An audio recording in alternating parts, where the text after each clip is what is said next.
gracias por estar con nosotros. Están también subsecretarios que la acompañan y otras personas ligadas al Ministerio de Desarrollo Social y Familia.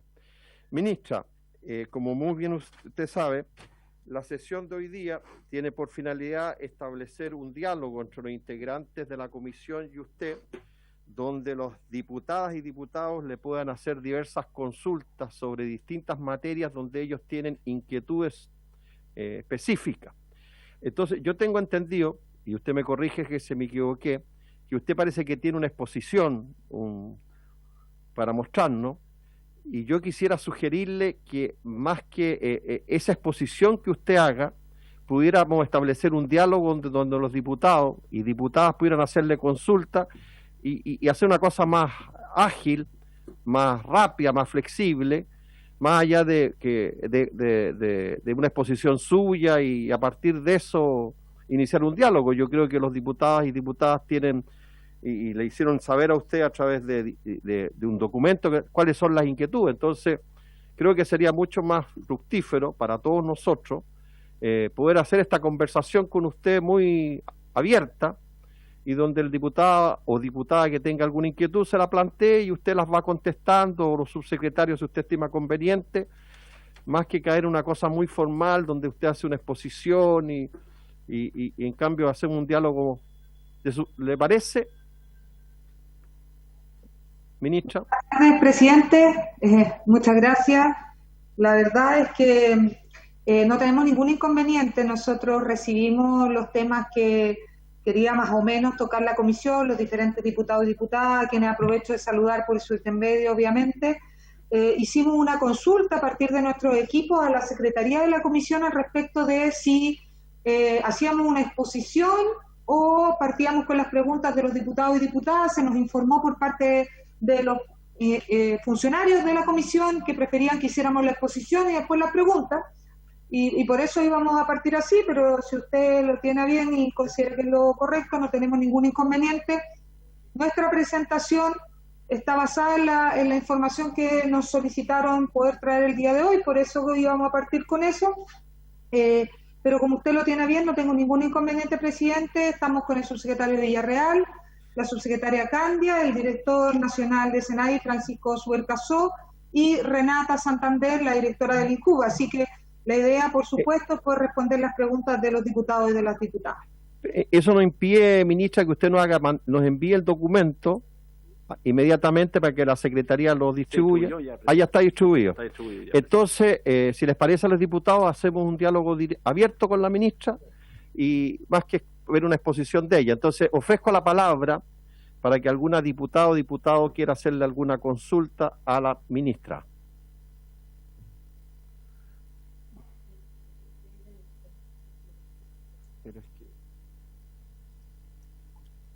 Diputado Boris Barrera ha solicitado la palabra. Sí, muchas gracias, presidente. Bueno, primero saludar a la ministra, agradecer también que pueda haber asistido a la comisión, ya que, como ya lo hemos manifestado otras veces, hace tiempo que queríamos que participara, y también a todos los subsecretarios y a la directora del INJU y bueno, a todo su equipo en general. Y las preguntas que yo tenía y que la mandamos con la Secretaría tienen que ver con me parece, con 3 o 4 cosas. La primera, y tiene que ver con un oficio también que yo envié a la Contraloría en algún momento por los primeros bonos COVID que se dieron, en donde, según la información que se hizo, que entregó la Contraloría después de la auditoría, habían cerca de 3.000 personas a las cuales no les tocó el bono COVID por desfase en la información del registro social de hogares. Entonces quería saber si eso se solucionó, cómo se solucionó y si esa gente logró acceder a esos bonos o finalmente los perdió.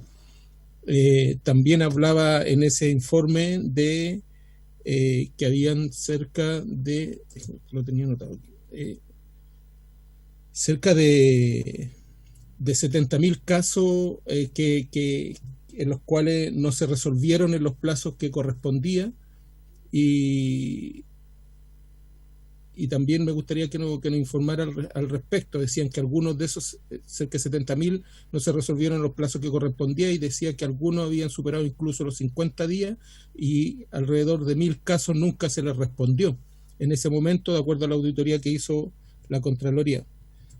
También la otra inquietud que teníamos, y que tiene que ver con la visita que hicieron aquí los dirigentes de las asociaciones de funcionarios del ministerio, donde estaban representados varias áreas de ahí, entre ellos el INJUV, y bueno, ellos nos manifestaban de que había un trato poco diferente de parte de la ministra, que no lo recibía, que había poco diálogo, y que de hecho me parece que nunca se habían juntado.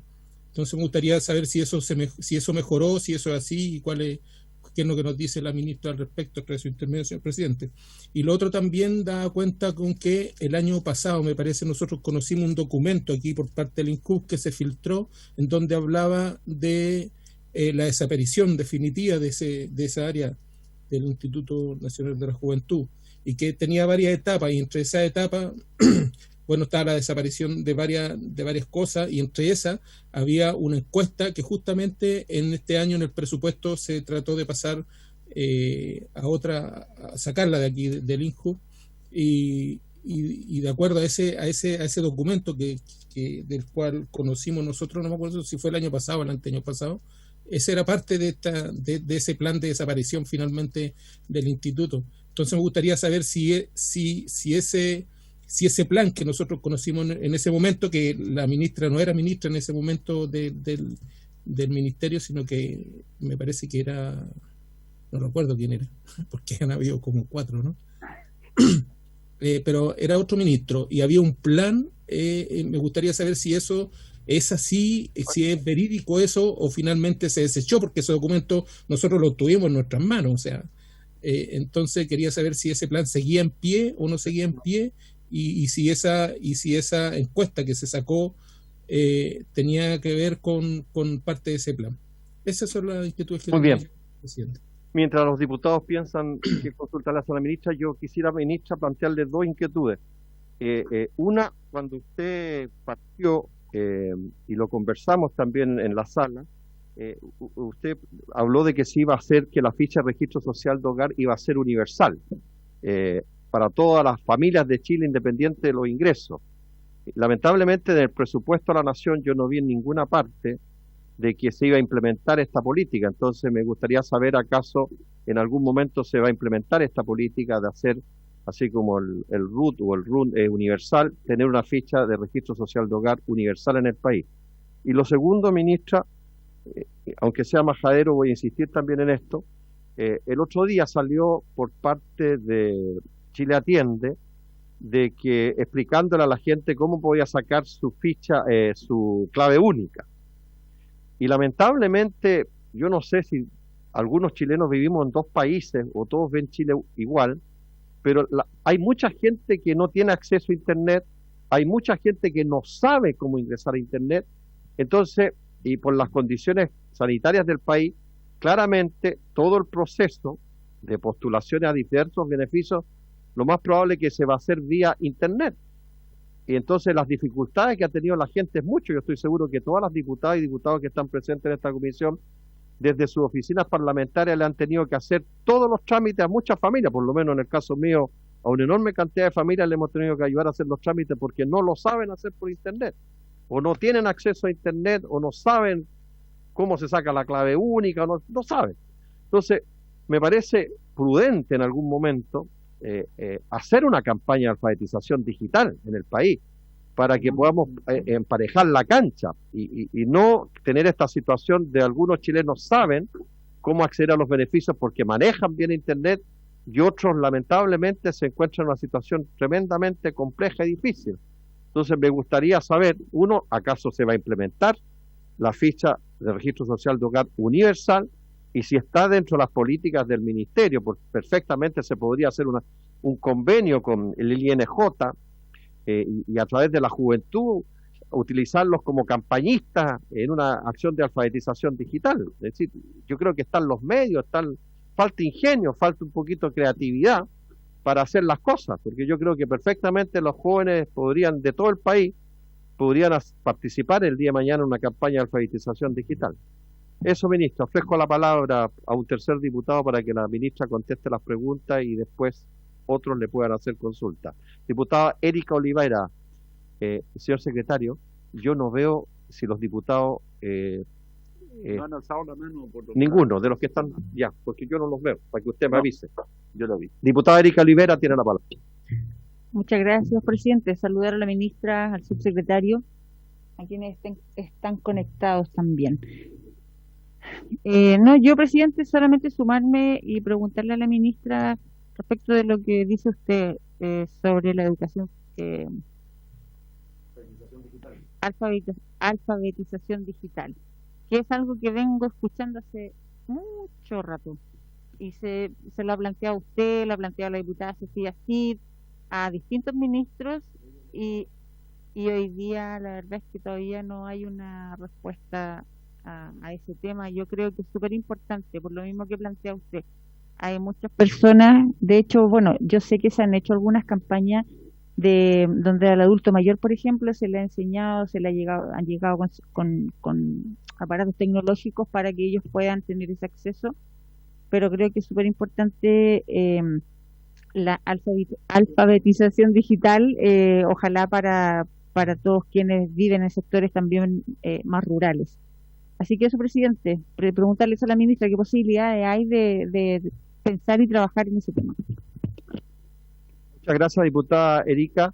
Le vamos a dar la palabra al diputado Esteban para que haga las consultas y ahí, ministra, nos responde a los 4 diputados que hemos hecho consulta y después otros diputados harán otras preguntas. Tiene la palabra, ministra.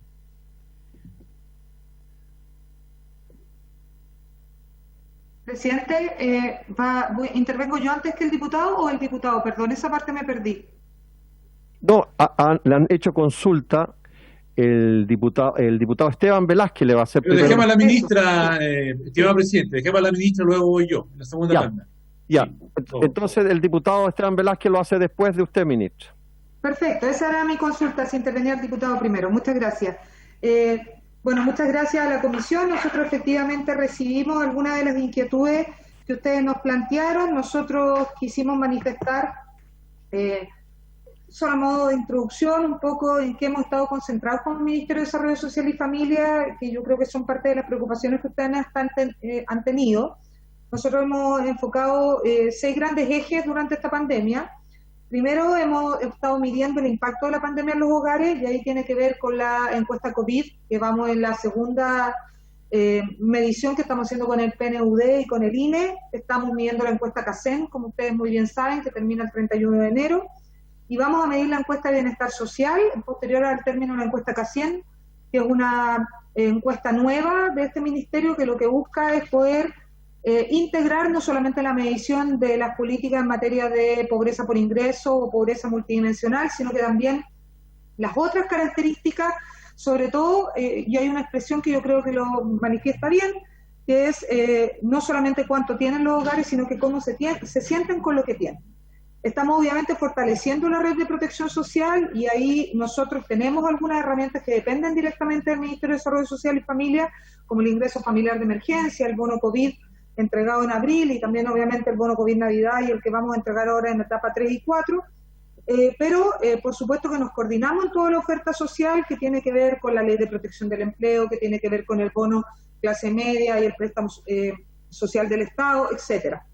Estamos diseñando, implementando y entregando nuevas respuestas que son parte de lo que probablemente vamos a revisar, y sé que es una de las preocupaciones que ustedes nos planteaban, cómo íbamos a seguir ayudando, cómo íbamos a seguir protegiendo, y sobre todo en las comunas que no necesariamente están en cuarentena, y en algún momento se pensó que el IFE de cuarentena iba a ser solamente para esas comunas, pero entregamos una respuesta mayor. Estamos generando nuevas herramientas para llegar mejor a los hogares, y en esto, sin duda alguna, el registro social de hogares y la revisión de la calificación socioeconómica son un tema. Algunas de las preguntas que ustedes han planteado al respecto de la revisión que está haciendo la Contraloría, a la cual se va a referir la subsecretaria Alejandra Candia, por las respuestas que nosotros desde este ministerio estamos entregando y en un trabajo mancomunado que estamos generando con la Contraloría para perfeccionar el trabajo de entrega de obviamente los beneficios que tienen un desfase dado el sistema que nosotros tenemos y que es parte de lo que ella va a presentar, pero entendemos que hay un problema de fondo que tiene que ver con que si esta herramienta, que es buena en mediano y largo plazo, es realmente la herramienta más efectiva para poder enfrentar cuando caen tan bruscamente los recursos y los ingresos de los hogares como ahora está pasando. Y sabemos que la calificación socioeconómica tiene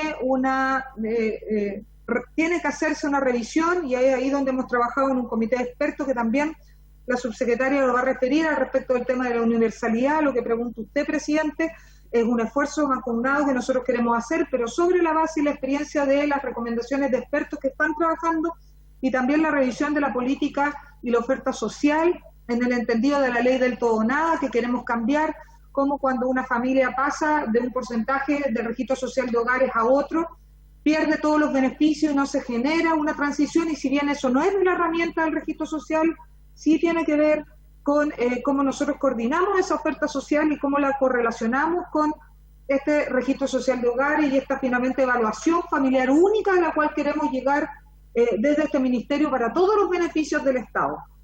En ese sentido también estamos avanzando en el trabajo con la sociedad civil. Ahí hay un trabajo mancomunado que estamos haciendo a través de la Mesa de Protección Social, donde nos vamos a generar un nuevo trato con la sociedad civil para permitirles finalmente tener condiciones más favorables, mayor flexibilidad para seguir aportando en el trabajo que este ministerio hace. Ese es un trabajo que también estamos realizando con la Contraloría General de la República. Es importante decir de que en el detalle, al respecto del bono COVID, consulta del diputado Barrera, va a ser la subsecretaria Candia quien le va a entregar todo el detalle al respecto de eso. Al respecto de los reclamos, también por parte del diputado Barrera, de lo que eran las respuestas del proceso IFE, las apelaciones, va a ser el subsecretario Villarreal. Y al respecto de la universalidad del diputado Naranjo, la subsecretaria Candia. Al respecto de la pregunta de la diputada Erika Olivera y también del diputado Naranjo, va a ser el subsecretario Villarreal. Y al respecto de las consultas del INJUV y también de la situación con los representantes del INJUV y de la Asociación de Funcionarios, voy a ser yo. Así que si a usted les parece bien, partimos, si usted lo tiene bien, presidente, con la subsecretaria Candia para que ella responda cuáles son las preguntas que le corresponden. Muy bien, ministra. Le ofrecemos la palabra a la subsecretaria Candia, entonces. Muchas gracias, presidente, y por su intermedio también agradecer a la ministra por el pase para poder dar algunos detalles de las respuestas que ella ya muy bien señaló en relación a lo que respecta a las preguntas relacionadas con el bono COVID y con los trabajos que se están realizando respecto al registro social de hogares en lo que respecta a la calificación socioeconómica. En materia de lo que es el bono COVID, efectivamente nosotros recibimos en la subsecretaría y a nivel ministerial una serie de informes desde la Contraloría como resultado, ¿cierto?, de las auditorías ahí realizadas respecto a este tema. Respecto a los atrasos se dio respuesta, ¿cierto? Es importante señalar de que la Contraloría en su resumen señaló que no observaba que básicamente aquellas materias que se veían atrasadas efectivamente no habían atraso alguno y en lo que había ya estaban todos resueltos. Entonces finalmente terminó desvirtuando, ¿cierto?, la situación objetada en ese ámbito. Y también señalar, como muy bien señalaba la ministra, que en algunos aspectos, ¿cierto?, había muchas preguntas en la auditoría de la Contraloría respecto al bono COVID relacionadas con situación socioeconómica de hogares en el presente que no fueron contempladas para la entrega del bono COVID. Y ahí la respuesta tenía un denominador común: nuestras resoluciones vigentes, y esto se empalma con el trabajo que está haciendo la Comisión de Expertos en materia de calificación socioeconómica, las resoluciones y normativas vigentes respecto al registro social de hogares y la calificación socioeconómica, que fue, debo reconocer, presidente, y por su intermedio el resto de los diputados, es importante destacar que fue un tremendo avance realizado por la segunda administración de la presidenta Bachelet, que se venía trabajando en una comisión de expertos que también fue instalada en el primer gobierno del presidente Piñera y de la cual tuve la fortuna de formar parte, de cómo se mejoró la ficha de protección social para tener un sistema de focalización más justo, más oportuno que lo que había antes en la ficha de protección social. Es así como se consagró en enero del 2016 el poder contar con una calificación socioeconómica alimentada por registros administrativos. donde todos transversalmente, desde los distintos sectores que trabajamos en política social, aplaudimos este avance entendiendo que permitía entender una situación socioeconómica de manera más justa y no de la manera de que los hogares supieran de mejor o peor forma responder. Sin duda esto es un avance que tiene aún espacios de mejora. ¿En qué sentido? En que hay que estar consciente que al trabajar con registros administrativos, los registros administrativos tienen ciertos rezagos naturales, que dice relación con la forma en que se recopila la información, que no tiene relación en ningún caso con falta de operatividad por parte del Estado, sino que dice relación con que el pago de cotizaciones tiene rezagos, tanto en lo que es cotizaciones previsionales como en cotizaciones del seguro de cesantía, que es de donde se desprenden los ingresos de las personas. Entonces, desde dicho ámbito se le dio cuenta a la Contraloría con mucho detalle de poder explicar cómo las resoluciones que fueron consagradas en la segunda administración de la presidenta Bachelet son implementadas en esta administración sin ningún cambio, que es lo que permite armar la calificación socioeconómica y extraer información respecto a la situación socioeconómica de los hogares. En particular, el bono COVID, que fue pagado en abril de se comenzó a pagar en abril de 2020, tomó información socioeconómica la más vigente que había en ese minuto y, por cierto, información socioeconómica respecto a ingresos formales desde de aproximadamente noviembre del año anterior. Eso estaba en los reglamentos respectivos, en las resoluciones. Se preguntó desde la Contraloría por qué no se usaba otra información, aspectos en los cuales se está trabajando para poder innovar, ¿cierto?, respecto a lo que dejó la presidenta Bachelet, en incorporar nuevas fuentes, en tratar de mejorar la frecuencia. Vuelvo a insistir, la frecuencia y el rezago de la información está básicamente explicado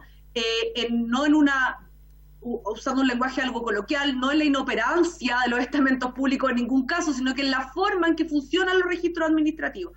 Se pueden hacer gestiones para apurar, sí, efectivamente se hicieron muchas gestiones o para incorporar nuevas fuentes de información, se hicieron muchas gestiones durante la pandemia y en las cuales hoy día se está trabajando con un comité de expertos de tal forma de poder contar con información que permita reflejar de manera más inmediata, oportuna, justa y transparente la situación socioeconómica de los hogares.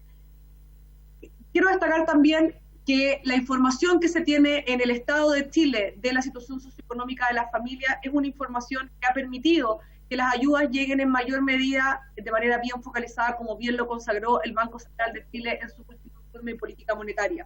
De todos modos, los esfuerzos se están realizando, tal como lo señaló la ministra, en esta comisión de expertos para trabajar, como le hemos llamado, en esta calificación socioeconómica más justa, oportuna, transparente, que permita avanzar hacia una masificación del registro social de hogares, no solamente en cobertura, sino que también en oportunidad. Y de tal manera también poder contar con una consagración de estructura familiar única, como bien también señaló la ministra, de tal manera que no haya cambios que dependan, ¿cierto?, de los distintos beneficios, y estamos también trabajando con la oferta de programas sociales, que no depende del Ministerio de Desarrollo Social, como por ejemplo con el Ministerio de Educación, con el Ministerio de Trabajo en lo que respecta a los temas de previsión social, para poder reflejar con el Ministerio de Vivienda, en aquellos beneficios que son de gran relevancia para la ciudadanía, el poder fomentar obviamente el poder contar con una conformación de hogar única transversalmente en el Estado. Eso creo que toca los dos temas que señaló la ministra, en lo que respecta a las respuestas a Contraloría, que entendemos fueron muy bien acogidas por dicha institución, y también respecto a los avances en materia de registro social de hogares respecto a su calificación socioeconómica, y con esto le doy el pase al subsecretario Villarreal, al quien aprovecho de saludar también, y seguimos acá recibiendo las preguntas de los demás parlamentarios. Muchas gracias, presidente. Gracias, subsecretaria Katia. Entonces ahora le vamos a ofrecer la palabra a su secretario Villarreal para que conteste las otras inquietudes. Muchas gracias, presidente, por su intermedio. Saludarlo a usted, a todos los diputados acá presentes, a los diputados que están telemáticamente, naturalmente, a la ministra, a su secretaria, a la directora nacional de INJUV, y no puedo dejar también de felicitar también y saludar muy especialmente al director nacional de SENADIS, que hoy día nos está acompañando y está de cumpleaños. Así que está Francisco Subercaso, así que aprovechamos también de saludarlo. Presidente, bueno, Ah, muy generosa. Quiero, en relación a la pregunta que hacía el diputado Barrera sobre las denuncias y reclamos que se generaron en torno al IFE, en primer lugar, cuantificar que durante el año 2020, solamente por el ingreso familiar de emergencia recibimos en total 1.330.220 apelaciones y o reclamos. No todos tienen que ver necesariamente con el pago, esto incluye desde alguna duda, una inquietud que la persona tenía al momento de hacer la postulación, hasta efectivamente una apelación propiamente tal sobre, por ejemplo, el monto que recibió su hogar, que consideraba que era más, menos, etc. Del total de las apelaciones que se presentaron en el año 2020, al 31 de diciembre, se le había dado respuesta al 99,14%, porcentaje que ahora aumentó al 99,54% con las notificaciones que realizamos en el mes de enero en relación al IFE.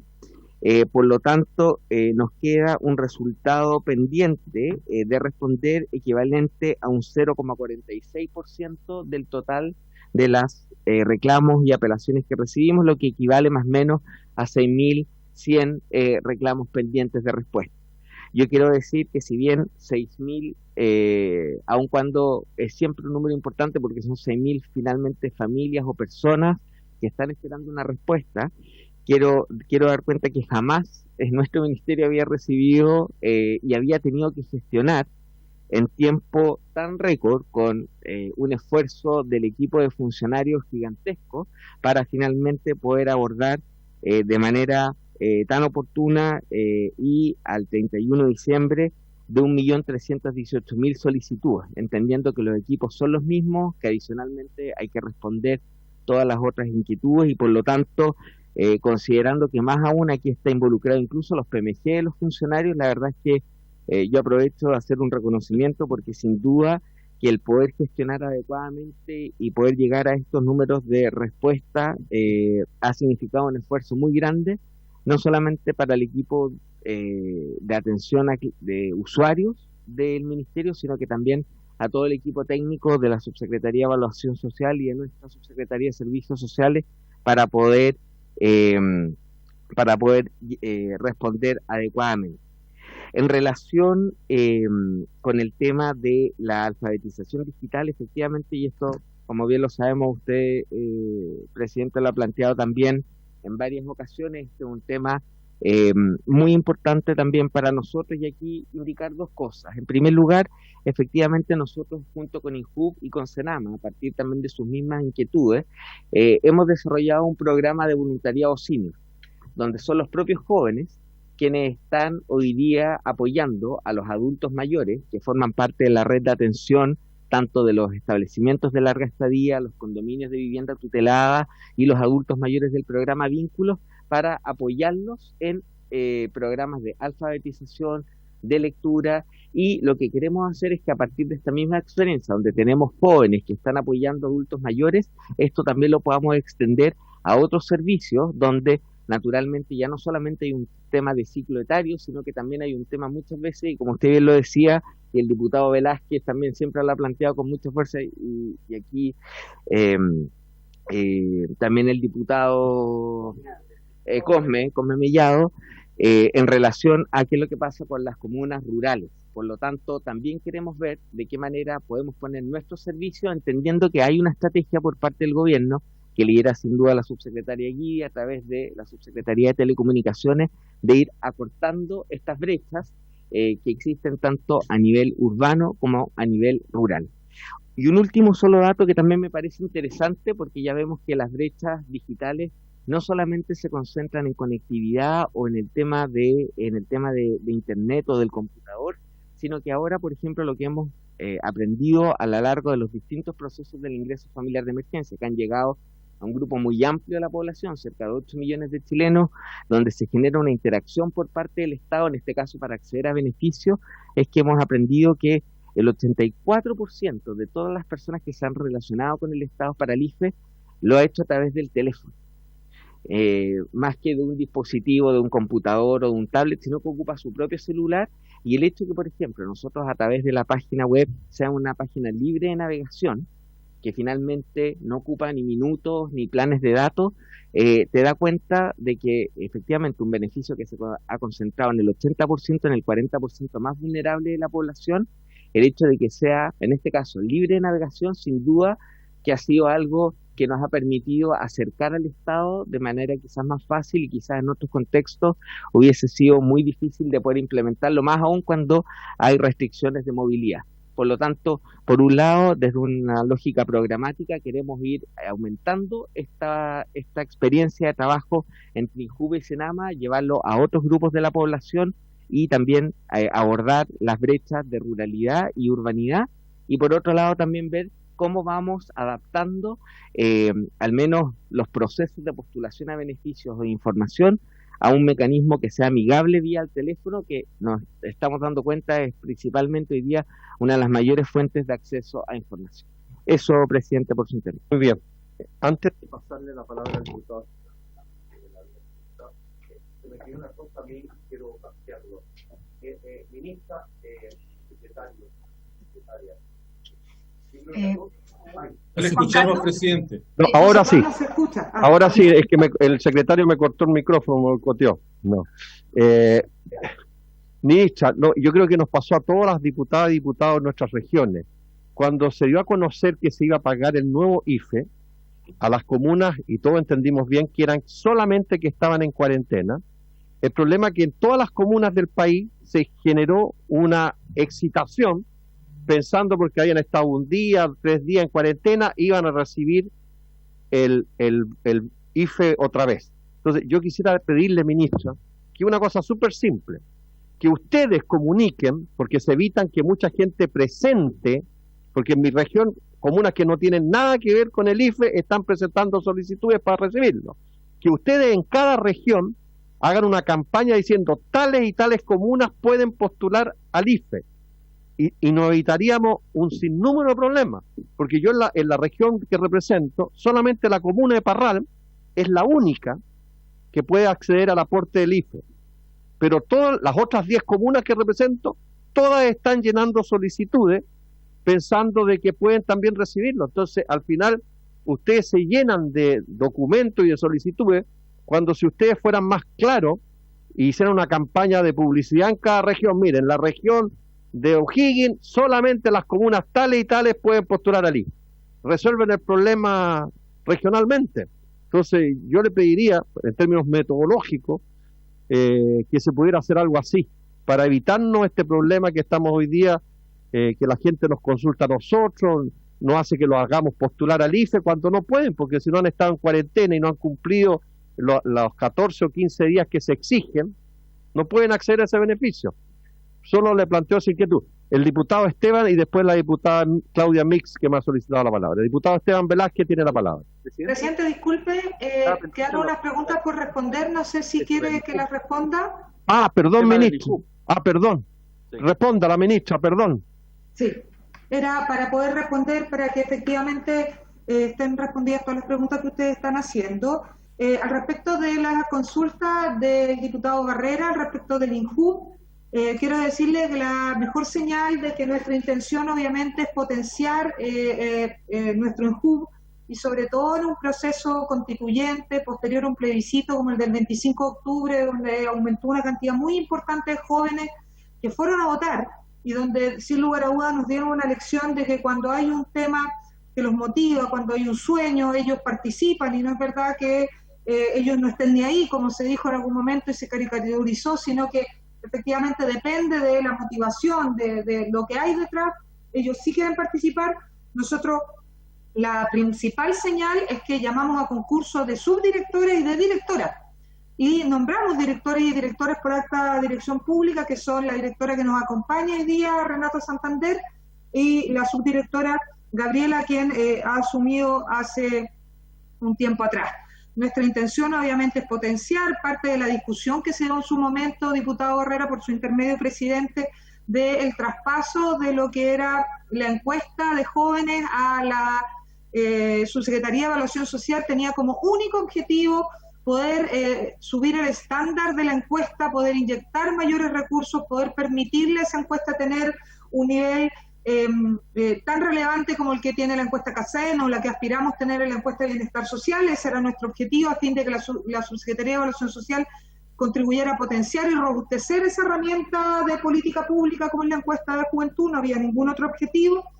Y bueno, vamos a tratar de realizar eso con, obviamente, el esfuerzo de este año, porque nos interesa relevar la importancia del INJUV y no tenemos ninguna otra intención, y eso yo lo dejo obviamente grabado aquí, y es la conversación que hemos tenido con el presidente de la República y por supuesto el subsecretario Villarreal, de quien depende el Instituto Nacional de la Juventud.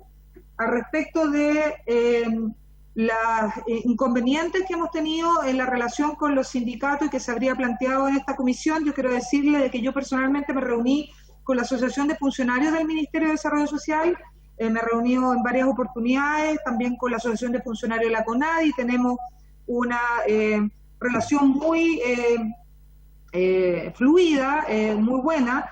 Mi jefe de gabinete, él personalmente con la ANEF, yo también he tenido conversaciones con el presidente de la ANEF cuando ha sido requerido, con el sindicato de honorarios de este ministerio, con el sindicato del INJUV y con el sindicato del SENADI, y efectivamente hubo algún inconveniente en particular con una solicitud que yo creo que es importante relevarlo, que tiene que ver con un funcionario de una asociación de apellido Breque, con el que lamentablemente tuvimos una relación de falta de respeto. Y ahí esa falta de respeto a mí me ha impedido relacionarme con él, porque creo de que hay ciertas formas que se deben guardar. Y por tanto yo creo que si él efectivamente reconoce su error y plantea de que no va a ser así la relación que va a tener con nosotros, yo creo que no habría inconveniente, pero eso ha sido específico porque creo que hay marcos de respeto que no deben traspasarse.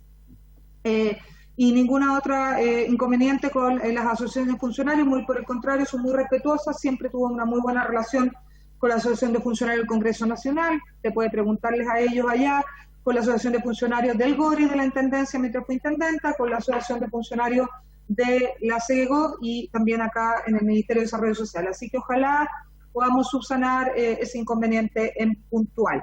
Al respecto de la consulta también, y complementando, si usted lo tiene bien, presidente, nuestra directora nacional del INJUV podría decir cómo podemos intervenir a través de nuestro INJUV en materia, como usted muy bien plantea, y un plan en específico que se llama Transforma País, que puede ella poner a disposición de lo que usted plantea, y también contarle de que yo llegué un poquito tarde porque estaba en el seminario de la CEPAL, donde intervenimos los diferentes ministerios de desarrollo social, y yo tuve una reunión en particular con la encargada de la CEPAL para América Latina, y conversamos al respecto de cómo poder avanzar en materia de alfabetización digital y cerrar la brecha, la preocupación de la diputada Olivera también, y con el BID, y con ambos tengo reuniones en la primera semana de febrero para abordar esta temática. Así que espero poder sumar voluntades, más allá de lo que vamos a hacer ya en el INJUV y lo que ya planteó el subsecretario Villarreal,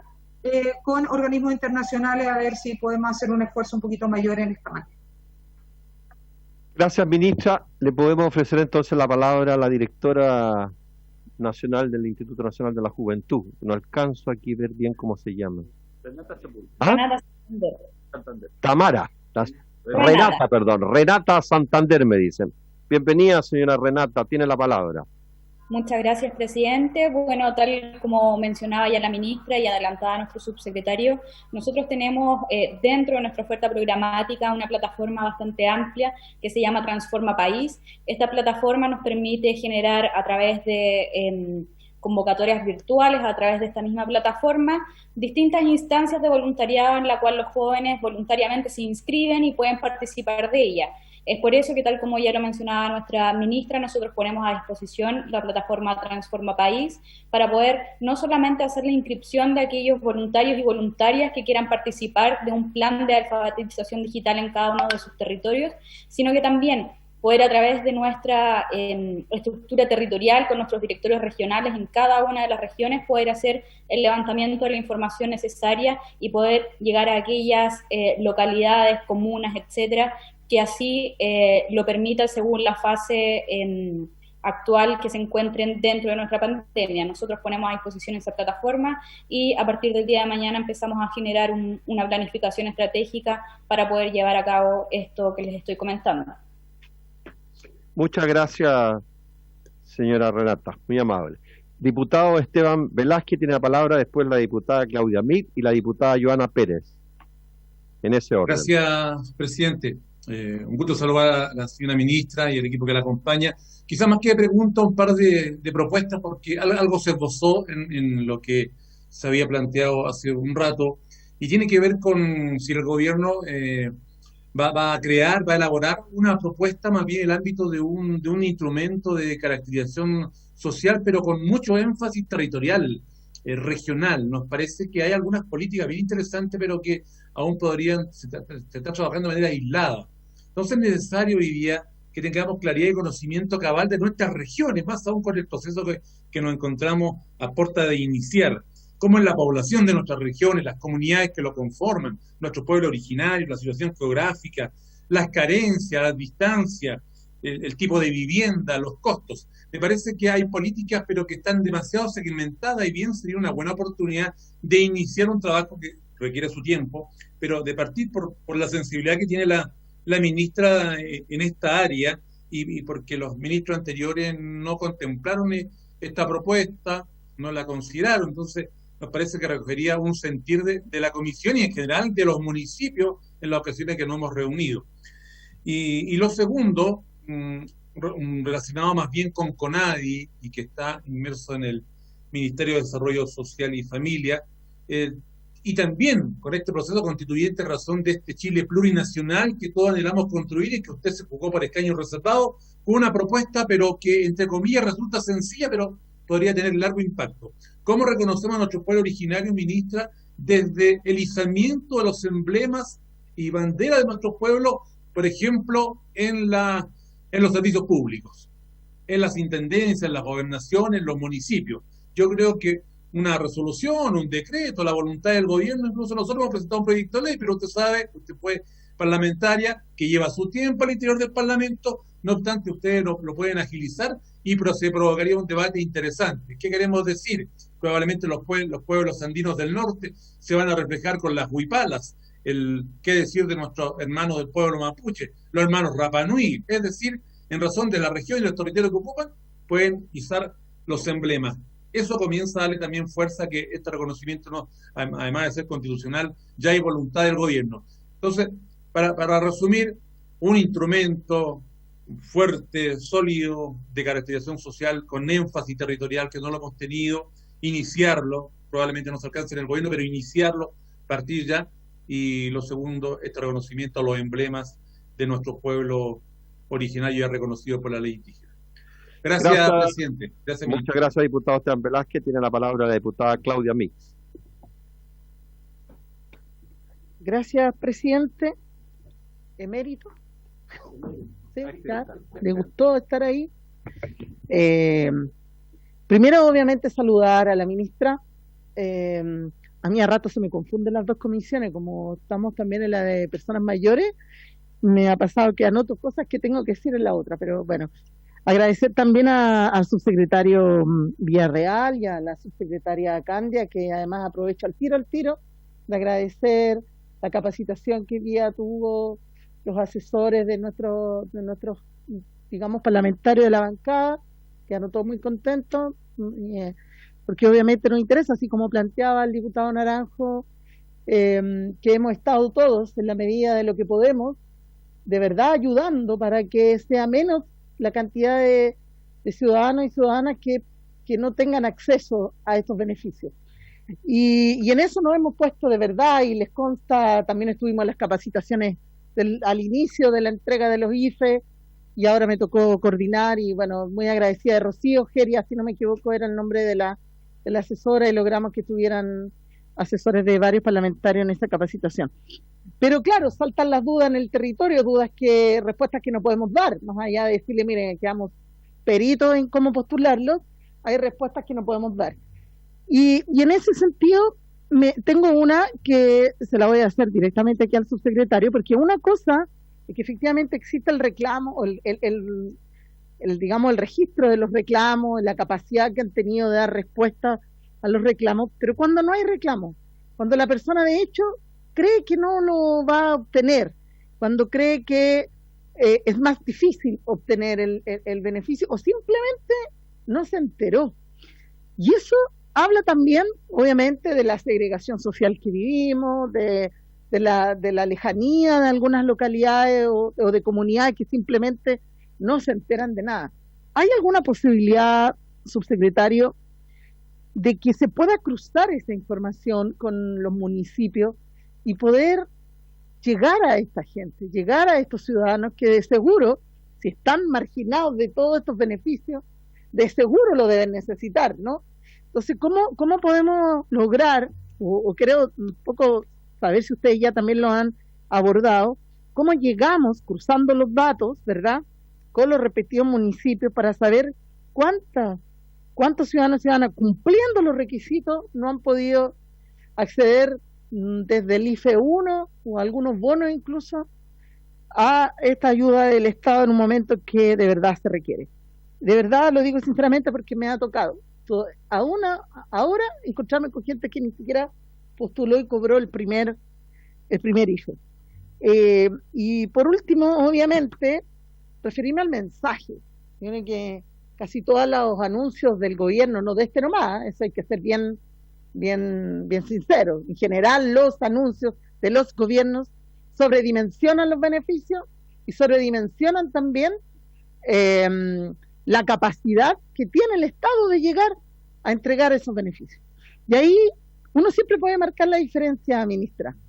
Cuando uno va con la verdad y dice las cosas pan, pan, vino, vino, y dice, mira, esto se puede y esto no, es mucho mejor recibido el mensaje y no genera expectativa, que es lo complejo, ¿no?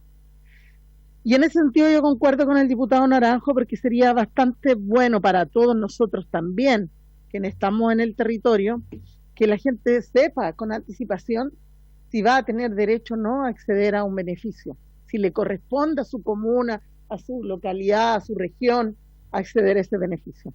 Que sea ojalá mucho más claro que la modificación y que si los músicos pueden tocar o no pueden tocar, que eso lo único que ha generado son complicaciones, ¿no? Entonces yo de verdad se los pido sinceramente porque es una realidad y entiendo que es bueno salir a decir que tenemos 20.000 vacunas, pero tenemos que vacunar a 12 millones de ciudadanos. Entonces mejor dimensionemos realmente el mensaje para que seamos realistas y no generemos falsas expectativas.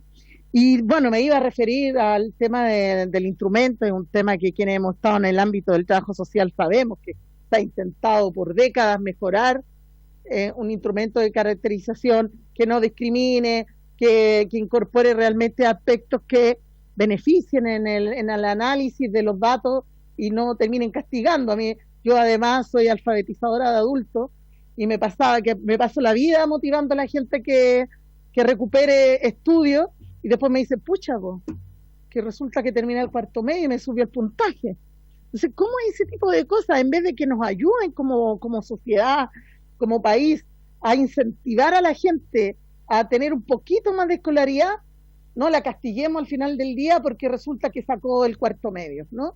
Entonces, yo creo que ese tipo de cosas tienen que ser revisadas, tenemos que actualizar más allá de que tengamos que cumplir con los estándares del FMI para los créditos porque tenemos alta escolaridad. Lo que tenemos que buscar de verdad es que nuestra población se eduque, se forme y que no sea castigada a la hora de medir sus condiciones de vulnerabilidad solo por el hecho de que terminó su enseñanza media, en este caso. Yo creo que el tema del instrumento es un temón, ha sido un temón siempre para los ministerios de Desarrollo Social, pero insisto, uno siempre tiene el desafío de marcar la diferencia, ministra. Y creo, y lo voy a decir con toda responsabilidad, que usted tiene las herramientas para marcar la diferencia. Y puede hacerlo, pueden iniciar una construcción de un instrumento que de verdad le sea útil a los municipios, que le sea útil a la gente en el momento de que diga, ocha, ¿sabéis qué? Realmente esta ficha representa la situación que yo vivo como familia. Y no tengan que estar inventando que viven con la abuelita, que viven solos, porque al final nos estamos mintiendo como sociedad y terminamos de desconocer la realidad, de verdad la realidad que vivimos como país. Y eso afecta finalmente en la planificación y en la elaboración de todas las políticas públicas. Así que yo, eso nada más, me quería con esta mayor y cómo lo vinculamos con el tema de adulto mayor, pero eso va a ser como para... Gracias. Le había apagado el micrófono sin querer. Diputada Joana Pérez tiene la palabra.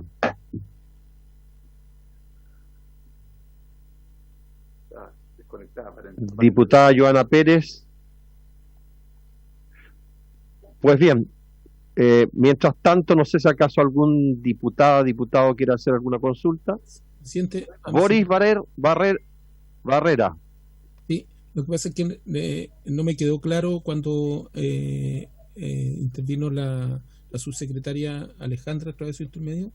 Finalmente se solucionó el problema de las 3.000 personas que no pudieron acceder al bono COVID. Eso no me quedó claro. Sé de que se está mejorando, de que hubieron después respuestas para mejorar ese desfase que había en la información, principalmente de la FC y todo eso, pero me gustaría saber si se solucionó, esas 3.000 personas finalmente pudieron acceder al bono o como se dice en Chile vulgarmente, pasó la vieja.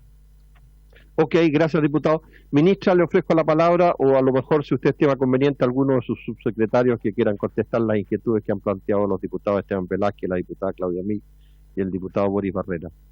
Sí, perfecto, presidente. Voy a partir con una recomendación que usted nos hizo. Yo creo que usted tiene toda la razón al respecto de ver cómo podemos comunicar mejor cuáles son las comunas, porque además tiene una dificultad este proceso que debemos reconocer. Parte de la discusión que probablemente va a profundizar la subsecretaria Candia respondiendo a la pregunta del diputado Barrera, que no quedó tan clara, tiene que ver con que nosotros necesitamos un tiempo para poder realizar la nómina y poder efectivamente empezar a pagar. Entonces, no tenemos la posibilidad de decir que una comuna que ingresó recién a cuarentena o que incluso ingresó una semana de cuarentena tiene derecho, porque tenemos que hacer un corte en un tiempo anterior, que es lo que nos está pasando ahora, que hacemos el corte el 31 de diciembre, 5 semanas hacia atrás, y con esas comunas nosotros tomamos la decisión del monto a pagar y quienes califican y no. Y hay comunas que dicen, yo estoy ahora en transición, yo estoy ahora en cuarentena, pero claro, no cumplían el proceso, y eso es bastante dificultoso de explicar, y usted tiene toda la razón, y también la diputada Mix que lo plantea por su intermedio, presidente, y está escribiéndole ahora a nuestro director de la SECOM a ver cómo podemos hacer una campaña de medios regionales que permita para el próximo pago, para el de febrero, efectivamente con el corte del 31 de enero, definir cuáles son las comunas que reciben IFE y de una otra forma con eso simplificar el proceso de entendimiento. Sí hicimos un esfuerzo, y tal vez va a profundizar el subsecretario de Real, de que se pueda postular solo quienes cumplen los requisitos, ya sea que califica su comuna o califican ellos desde su calificación socioeconómica, o si son parte de seguridad de oportunidad o el subsidio único familiar, para evitar que postulen y después vengan en un rechazo de una ilusión. Eso hicimos un cambio que yo creo que ha sido relevante, pero tiene razón de que deberíamos tratar de profundizar en cuáles son las comunas. Y eso vamos a tratar de hacer un plan y nos vamos a coordinar ahí con los subsecretarios y con la SECOM para ver si para el pago de febrero lo podemos realizar de una mejor manera.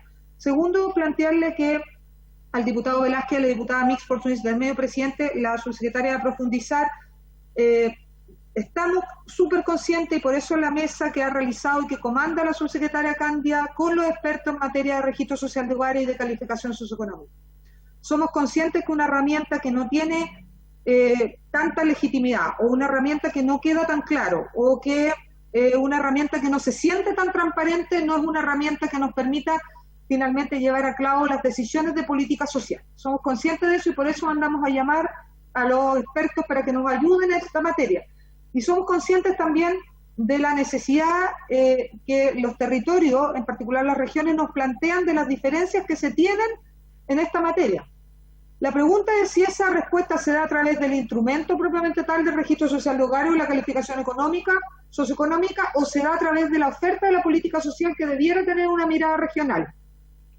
Y esa mirada regional de la oferta de la política social también nosotros queremos impulsarla post esta comisión, que nos va a decir cómo tenemos que caminar, pero somos conscientes de que no puede seguirnos pasando, y aquí yo quiero hacer un mea culpa de, por ejemplo, una herramienta de protección social mucho mejor que la que teníamos, como el subsidio de arrienda de clase media, que ustedes recordarán que entregamos subsidio hasta 250.000 pesos para un arriendo de hasta 600.000 pesos, cuando antes entregábamos 120.000 pesos para un arriendo de hasta 300 y tantos mil pesos. Es cierto que la herramienta mejoró muchísimo, pero, y ahí el diputado Velázquez yo creo que me va a entender muy bien porque él lo debe haber vivido bastante, un subsidio de arriendo de clase media hasta 250.000 pesos no es lo mismo en Calama que tal vez en algún barrio de otra región, porque obviamente que los arriendos son mucho más caros en Calama. Entonces, si nosotros decimos parejo esta política de protección social desde el Ministerio de Vivienda, sin considerar efectivamente cuál es la situación de cada uno de los territorios, vamos a errar la puntería de protección social. Entonces, la pregunta efectivamente que nos va a contestar el comité de expertos va a ser cómo mejoramos efectivamente nuestra herramienta y nuestra calificación socioeconómica, pero probablemente algo que tenemos que hacer urgente y que efectivamente no depende incluso de la solución o del informe que nos entregue esta comisión, tiene que ver que la política social, la oferta, tenga una mirada regional. Y en ese sentido estamos haciendo nosotros un esfuerzo que probablemente también puede comentar el subsecretario Villarreal de esta consolidación de la oferta social de los diferentes ministerios, 24 ministerios comprometidos. Pero ahí va a profundizar la subsecretaria Candia, si usted me lo permite. Y en el tema de la capacitación que planteaba efectivamente la diputada Mixi, usted también, y el diputado Velázquez, ha hecho un esfuerzo muy importante este ministerio a través de la capacitación de la Asociación Chilena de Municipalidades, de la Asociación de Municipios Rurales, de la MUCH propiamente tal, con los asesores, como planteaba y reconocía la diputada Mix, de las diferentes bancadas, porque entendemos que ahí hay que hacer un esfuerzo para poder llegar, y estamos profundizando también con los que nos contribuyen en poder llevar la oferta en personas en situación de calle, en los programas de personas mayores, que ahí el subsecretario Villarreal ha pedido fuertemente a nuestros Ceremi desplegarse con mucha fuerza para llegar a que no se nos quede nadie sin postular, porque nos duele efectivamente que si tenemos protección social que entregar transferencias directas, no lo estemos haciendo porque la gente no se entera, y ahí estamos reforzando nuestro trabajo y vamos a profundizar muchísimo más. Al respecto del tema indígena, contarles de que estamos revisando por su intermedio, presidente, al diputado Velázquez, un proyecto que él tiene. Entiendo que hay una tramitación al respecto de los costos del registro civil, ¿no?, en materia de lo que es la cédula de identidad y el reconocimiento de la autodeterminación en la cédula de cada uno de los pueblos. Entendemos que hay un tema de costo, pero creemos que tal vez podría avanzarse hacia la nueva licitación, ¿no?, de la cédula de identidad, y poder permitir en la que viene hacer ese esfuerzo, y uno podría tal vez avanzar en un proyecto pensando en costos de la nueva licitación, que tiene que tomarse esa decisión en algún momento, y nos interesa porque creemos que hay cosas que realizar en esa materia. Y al respecto de las banderas, lo vamos a revisar. Creemos que lo primero sería ver el reconocimiento de las banderas oficiales, porque usted sabe, por su intermedio, presidente, a la honorable comisión, que para todos estos temas del reconocimiento de cuál es el símbolo o efectivamente materias que afectan directamente a los pueblos indígenas, hay que respetar la consulta, ¿no?, según el 169. Por eso tendríamos que revisar si alguna de las banderas cumplen efectivamente los criterios de haber sido reconocido y tener el proceso correspondiente, y a fin de realizar y avanzar en materia de lo que nos plantea el diputado, de poder generar los decretos o cuál fuera el mecanismo. Pero tomamos nota por su intermedio, presidente, al diputado, y vemos cómo efectivamente podríamos avanzar en esa materia. Si usted lo tiene bien, presidente, la subsecretaria Candia y el subsecretario Villarreal para poder complementar. Muy bien, no hay ningún inconveniente. Subsecretaria Candia tiene la palabra, después el subsecretario Villarreal. Muchas gracias, presidente, por su intermedio. Gracias, ministra, también por la palabra, aunque ella fue muy precisa en lo que respecta a las caracterizaciones territoriales de calificación socioeconómica. Efectivamente, estamos en un trabajo desde agosto con un panel de expertos bastante transversal en materia de poder trabajar en esta calificación socioeconómica más justa, más oportuna, más transparente, reconociendo los avances que ya ha tenido la caracterización en el tiempo, y entendiendo que aspectos como los que señalaba, ¿cierto?, no recuerdo bien la diputada Mix, respecto, por ejemplo, al tema de la educación, y que eso puede hacer cambiar de puntaje, esos son temas que ya fueron superados en el registro social de hogares, y que uno de los deberes más relevantes que tenemos como ministerio es poder matar algunos mitos que respectan a la forma en que las personas declaran respecto a su situación, pensando en ciertos aspectos que van a cambiar para poder favorecerlos en ciertos programas. Por ejemplo, la educación no los hace cambiar de tramo los puntajes al pasarse de la ficha al registro social de hogares, justamente por esta sensación de justicia, de que habían dos vecinos, ¿cierto?, que tenía uno 3.500 y el otro 3.510 puntos, entonces nadie entendía por qué esos 10 puntos, etcétera. Se pasó una lógica de tramos, y las personas al tener mayor o menor situación educacional no se le ven afectadas sus tramos socioeconómicos. Eso es muy importante transmitir. Muchas veces me ha tocado conversar también con parlamentarios, ¿cierto? Algunos, creo que lo vimos alguna vez con el diputado Naranjo y con algunos parlamentarios de otras comisiones respecto, por ejemplo, la situación de las temporeras, los pocos incentivos que tendrían a formalizarse, pensando que un mayor ingreso en verano podría perjudicarlo respecto a la obtención de beneficios, y eso también fue solucionado de manera bastante exitosa con la implementación del registro social de hogares al tomar un ingreso laboral de las personas de 12 meses, lo que permite en el mediano plazo y no ver alterada la situación producto de recibir en un momento ingresos y dejar de recibirlos en otro. Y así un montón de temas que donde tenemos, por cierto, tremendos desafíos desde el punto de vista de transmitir esta información, donde se está trabajando justamente en esta sensación de justicia, oportunidad y transparencia con este comité de expertos, donde también están involucrados aquellos aspectos de la mirada territorial y justamente en una lógica, como lo señala la ministra,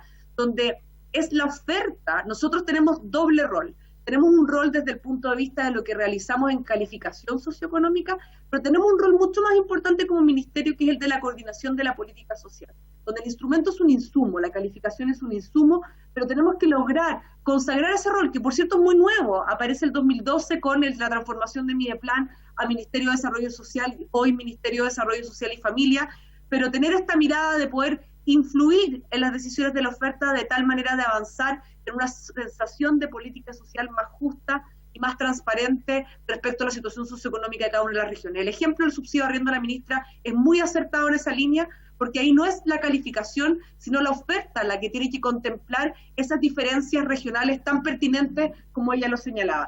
Entonces, probablemente en esta comisión este tema se ha discutido largamente. Tenemos expertos que van, ¿cierto?, desde Andrea Repeto, Ignacio Larrazábal, Claudia Sangüesa, Claudia Martínez, por nombrar algunos. Y este es un tema que ha calado bien hondo en esta conversación y que justamente uno de los desafíos importantes es ver cómo el rol del ministerio permea en el diseño de la oferta social más allá de la calificación socioeconómica, de tal manera poder tener información donde las personas tengan una sensación comprensible de su situación como primer filtro, y luego la oferta lo contempla a la hora de entregar beneficios como un insumo, pero no como determinante a la hora de hacer diferencias desde el punto de vista territorial. Por cierto, también en lo que respecta a esta comisión hemos discutido el cómo incorporar de mejor forma algunos gastos, ¿cierto?, o de distinta manera algunos ingresos. Consideremos que hoy día ya la ficha, me quedé en el lenguaje del pasado, el registro social de hogares ya contempla, ¿cierto?, un ingreso, pero es un ingreso corregido por un índice de necesidades. No sé si ustedes están al tanto de ese detalle, pero justamente se consideran los ingresos de las personas, en ningún caso su situación educacional, solamente para favorecer, porque no se consideran, por ejemplo, los ingresos de jóvenes que están estudiando, se consideran de menor manera, solamente están superiores a un umbral. Y este ingreso se divide no solo por el número de integrantes, sino que por una situación de necesidad. Si hay personas con discapacidad, si hay adultos mayores, ese denominador es más alto y por ende este ingreso per cápita se corrige a la baja y queda calificado en una mayor situación de vulnerabilidad. Esto no es un instrumento que mira solo sus ingresos, mira también las necesidades. ¿Cómo podemos avanzar en perfeccionar eso? Es lo que estamos discutiendo ahora, es la hoja de ruta que debiésemos tener durante el verano, terminar una primera hoja de ruta con esta comisión para ponernos, tal como por ahí señaló, no recuerdo si el diputado Barrera, el diputado Naranjo, que la ministra y el ministerio tienen una oportunidad enorme de poder avanzar en esta línea, y la estamos tomando evidentemente con la experiencia de pandemia, pero entendiendo que la calificación socioeconómica va mucho más allá de lo que es la situación de emergencia de los hogares, y tiene que pensar en cómo administrar, por un lado, las emergencias, pero también, por otro lado, y de manera más permanente, beneficios como la gratuidad, los subsidios habitacionales, que tienen una mirada más de largo plazo y que muchas veces incluso una mirada de 12 meses pudiese quedar corta. Son conversaciones bastante profundas que se han tenido y que ya están llegando están empezando a ver luces de poder contar con un informe por parte de la Comisión de Recomendaciones y que podamos implementar una agenda de trabajo. Yo sé que en poco tiempo estamos conscientes, pero de todas maneras que va a impulsar o va a delinear cómo avanzar hacia esta mayor justicia, oportunidad y transparencia en algo tan relevante como lo es el rol del Ministerio en entregar este insumo, pero también en su rol de coordinación de la política social e influir en el diseño de la oferta en los términos aquí señalados. Eso por un lado. Como también la pregunta del diputado Barrera respecto al bono COVID, que me interesa mucho responderla. En el caso, efectivamente nosotros se respondió una auditoría, la cual se dio respuesta, donde para cada... ¿Aló?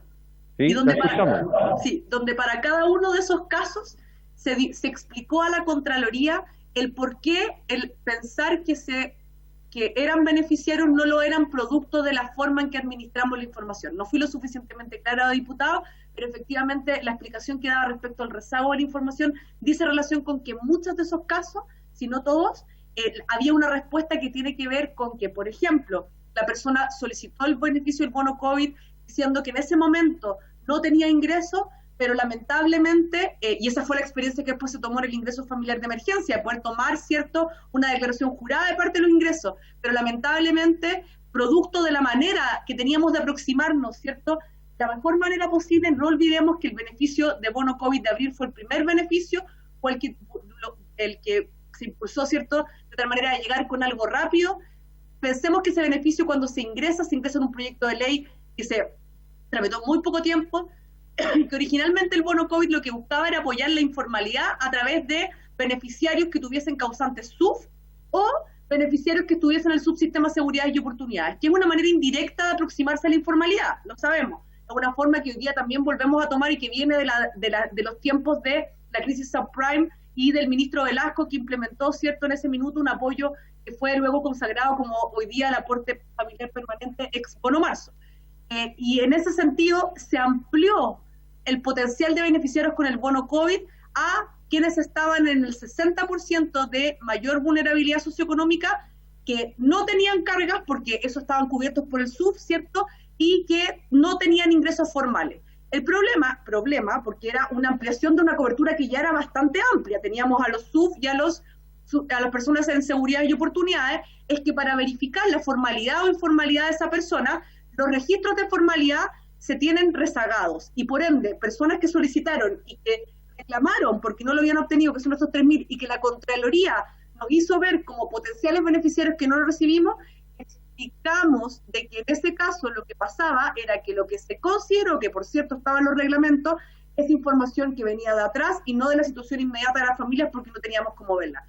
Quedaron fuera, pero producto de la forma en que tenemos la información, e insisto, diputado, medio presidente del diputado Barrera, no nos olvidemos de que ese era uno de los 3 segmentos de beneficiarios del bono COVID. El bono COVID llegó a 1,5 millones de hogares, a cerca de, si no me equivoco, 3 millones de personas. Estoy segura que 1,5 millones, los 3 millones no estoy tan segura, pero sí sé que llegó a 1,5 millones de hogares, donde gran parte de ellos era del primer universo de beneficiarios porque se buscó aproximarse a la informalidad para llegar rápido a los que se atendían en un diseño que además viene de antes, pensando en llegar a través del SUF y de SUF, pensando que el SUF son generalmente mujeres jefas de hogar con hijos sin ingresos formales, y también a través del subsistema de seguridades y oportunidades que apunta a ayudar a quienes están en pobreza extrema. Ahí ese es el universo inicial del bono COVID, se extiende a esto, y justamente la única forma que había para verificar formalidad decía relación con este ingreso rezagado, donde se produjo esta confusión que aclaramos oportunamente a la Contraloría. Y por último, brevemente referirme, agradecerle los agradecimientos a la diputada Mix. Efectivamente estamos, si bien tenemos mucho por avanzar todavía en difusión, como bien lo dijo la ministra, de este beneficio, se ha hecho un esfuerzo al cual me imagino también se va a referir el subsecretario Villarreal, de capacitar a todos quienes se relacionan en el territorio y en su capilaridad con los potenciales beneficiarios de este nuevo aporte, este nuevo ingreso familiar de emergencia COVID y también del bono COVID, para dar a conocer cómo se consideraron las comunas, qué comunas son las que tienen cada etapa del plan paso a paso, a propósito de lo que señalaba la ministra, con una mirada del mes anterior, pero hay beneficio de enero y en febrero. Hemos estado con los equipos territoriales de las distintas bancadas. Hoy día a mí me tocó justamente con la bancada del Partido Comunista y la bancada del Frente Amplio.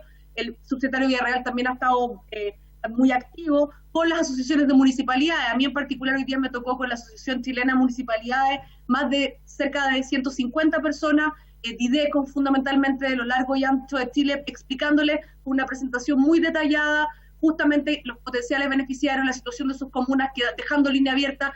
¿Es suficiente?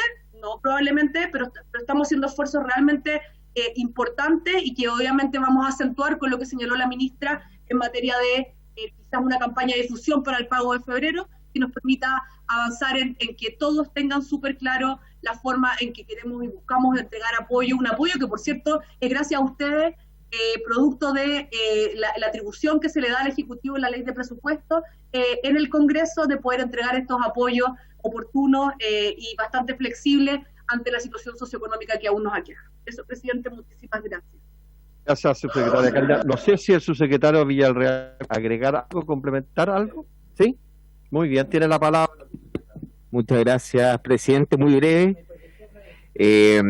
También voy a sumarme a los agradecimientos que dio la diputada Mix, porque efectivamente, y no solamente a ella, lo hago extensivo a todos los parlamentarios, la verdad es que los equipos territoriales han respondido de muy buena manera a la invitación que hemos hecho también como ministerio para poder resolver todas las dudas, entregar los materiales adecuados, y este ejercicio no solamente lo hemos hecho con los parlamentarios, lo hemos hecho, como bien explicaba la ministra y la subsecretaria, con las asociaciones de municipalidades, los municipios, los DIDECOS, concejales, cores y sociedad civil. De esa manera, hoy día podemos decir también a las 5 de la tarde que ya llevamos recibida, pese a que comenzamos solo hace 5 días, 1.811.220 solicitudes, donde tenemos también un tiempo promedio de duración por solicitud de 4 minutos 30 segundos, lo cual te da cuenta que es un procedimiento muy rápido. Y como bien explicaba la ministra, tenemos un trabajo muy coordinado con nuestros Ceremis de Desarrollo Social y Familia, donde diariamente van recibiendo la información desagregada por comuna del número de solicitudes recibidas y también donde se nos van levantando las alertas sobre todos los grupos que pertenecen al programa Familias, Vínculos, Calle, Abriendo Caminos, que son los grupos más vulnerables y que están hoy día recibiendo. Entonces, por ejemplo, ahí, diputado Naranjo, usted que estaba preocupado por la situación de Parral, decirle que de las 30 comunas de la región del Maule, Parral va liderando el número de solicitudes, que hemos recibido 9.004, y sin duda que me imagino que desde su oficina están haciendo un trabajo también de despliegue importante, y recordemos además que Parral es la única comuna de la región de Maule que estaba en fase 2, por lo tanto ellos pueden solicitar el ingreso familiar de emergencia, a diferencia de las otras comunas que estaban en la fase 3 o 4 y que por lo tanto reciben el bono COVID. Y acá empalmo con lo que planteaba la diputada, y esto lo había respondido también la ministra, es que para precisamente evitar tener en ascuas a las familias de que si lo van a recibir, no lo van a recibir, lo que hicimos fue que el sistema no deja, por ejemplo, solicitar el beneficio a una familia que está en una comuna fase 3 o 4, si no pertenece al programa Seguridad y Oportunidades o no recibe el subsidio único familiar.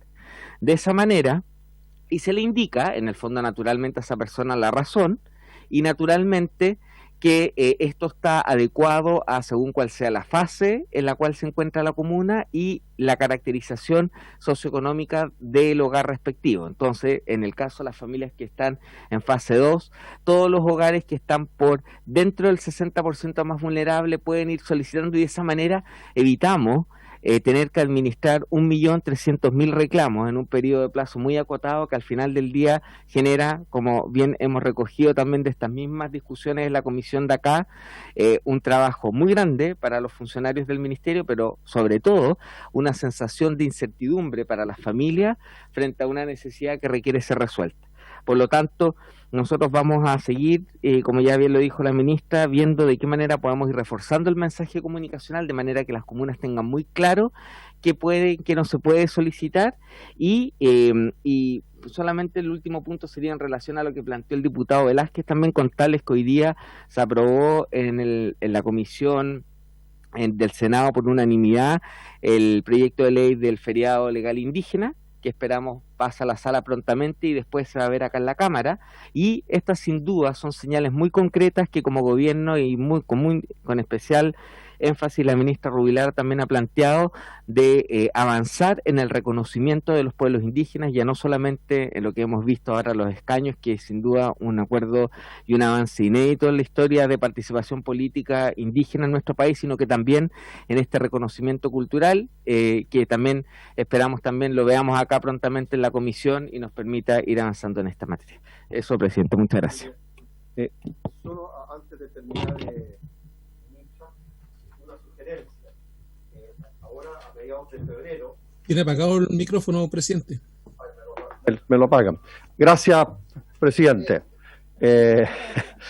No, ministra, una sugerencia. Boris me lo paga. Una sugerencia, ministra. Ahora a mediados de febrero se empieza a pagar el aporte familiar permanente, el ex bono marzo, que gracias a una iniciativa que impulsé yo y que fue respaldada por todos los miembros de esta comisión y de la sala, se adelantó el pago del bono marzo para el mes de febrero. Entonces, ahí se puede generar una confusión entre lo que es el bono de marzo, que es otra cosa, con los bonos del COVID. Entonces, sería bueno que pudieran hacer una campaña explicativa, porque hay unas personas que lo van a recibir del 15 de febrero al 28 de febrero, y después otras desde el 1 de marzo al 15 de marzo. Entonces, se puede confundir los bonos COVID con este bono que es permanente y que se le entrega a la gente que recibe el subsidio familiar, que es automático. Entonces creo que es bueno que lo puedan precisar para que no tengan problemas ustedes en términos de que la gente pretenda postular al pago de este bono cuando es automático. Entonces es una sugerencia nomás porque como la gente está tan necesitada de plata, entonces va a escuchar hablar que comienza el pago del ex bono marzo en febrero, va a creer que el bono COVID, y ese es universal prácticamente en todo el país. Solo una sugerencia, ministro, para que hagan una buena campaña de difusión y que no haya enredo entre los posibles beneficiarios. Bueno, por haberse... Toma nota, presidente. Muy bien, ministra, le queremos agradecer a usted como también a los subsecretarios y a todo el personal que la acompañó, la directora del INJ, el director de CENSE nuevo que está... Senadi, perdón. Y no, eso mismo. La diputada regalona de la comisión, la diputada Claudia Mick, porque muchas felicitaciones para allá y para acá, parecía un partido de ping-pong, dice que no tenga miedo, ministra, de venir más seguido a la comisión. La diputada Virginia se puso celosa, la diputada Erika Olivera también, porque la regalona es la diputada Claudia Mix, y también la diputada Catalina del Real también se pusieron celosas, pero bueno, nosotros entendemos que hay diputadas y diputados regalones y comprendemos. Entonces, ministra, que ojalá tengamos siempre presente con usted, porque usted ve que ha sido muy fructífero esta conversación, nos despejó las dudas y creo que así se enriquece el debate y la colaboración que todos los miembros de esta comisión tenemos para ayudar al trabajo suyo desde el Ministerio de Desarrollo Social. Así que una vez más reitero los agradecimientos en nombre mío y de todos los miembros y miembros de esta comisión. Muchas gracias. Muchas gracias, presidente. Pues nada, se levanta la sesión por haberse cumplido el objeto de ella. Muchas gracias a todos los diputados y diputadas de la comisión.